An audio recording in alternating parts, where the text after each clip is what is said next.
ഇപ്പോൾ മെഡിറ്റേഷനിലേക്ക് ഇരിക്കുന്ന ആളുകൾ ആദ്യം ചെയ്യുന്ന ഒരു കാര്യമാണ്, ഒന്ന് ചിന്തകളെ ശ്രദ്ധിക്കുക, അല്ലെങ്കിൽ നമ്മുടെ ശ്വാസത്തെ ശ്രദ്ധിക്കുക. ശരിക്കും മെഡിറ്റേഷന് 3 തലങ്ങളാണ് ഉള്ളത്. അതായത് കണ്ടംപ്ലേഷൻ, കോൺസെൻട്രേഷൻ, മെഡിറ്റേഷൻ. ഈ കണ്ടംപ്ലേഷനും കോൺസെൻട്രേഷനും ആണ് ആളുകൾ ഈ മെഡിറ്റേഷനായിട്ട് തെറ്റിദ്ധരിക്കുന്നത്. അപ്പോൾ കണ്ടംപ്ലേഷൻ എന്ന് പറഞ്ഞാൽ നമ്മളൊരു മാർഗ്ഗത്തിലേക്ക് തിരിയുന്നു. ഒരു ഭക്തി മാർഗ്ഗമാണ് ഭക്തി, അല്ലെങ്കിൽ ഒരു ധ്യാന മാർഗ്ഗമാണ് ധ്യാനമാർഗ്ഗം, അതിലേക്ക് തിരിയുന്നു. ഇനി കോൺസെൻട്രേഷൻ എന്ന് പറഞ്ഞാലോ നമ്മുടെ ശ്വാസത്തെ ശ്രദ്ധിക്കുന്നു, അല്ലെങ്കിൽ ചിന്തകളെ ശ്രദ്ധിക്കുന്നു, അല്ലെങ്കിൽ നമ്മളൊരു പോയിന്റ് ശ്രദ്ധിക്കുന്നു. ഇതാണ് കോൺസെൻട്രേഷൻ.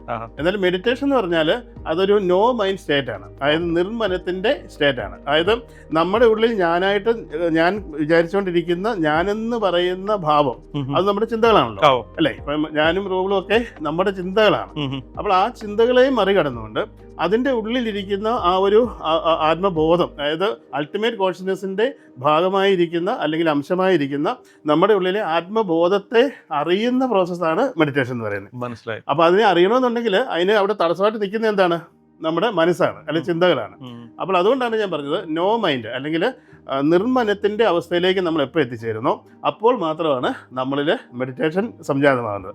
അപ്പോൾ ആ മെഡിറ്റേഷൻ സംജാതമാകുന്ന അവസ്ഥ എന്ന് പറഞ്ഞാൽ അത്ഭുതകരമായ അവസ്ഥയാണ്.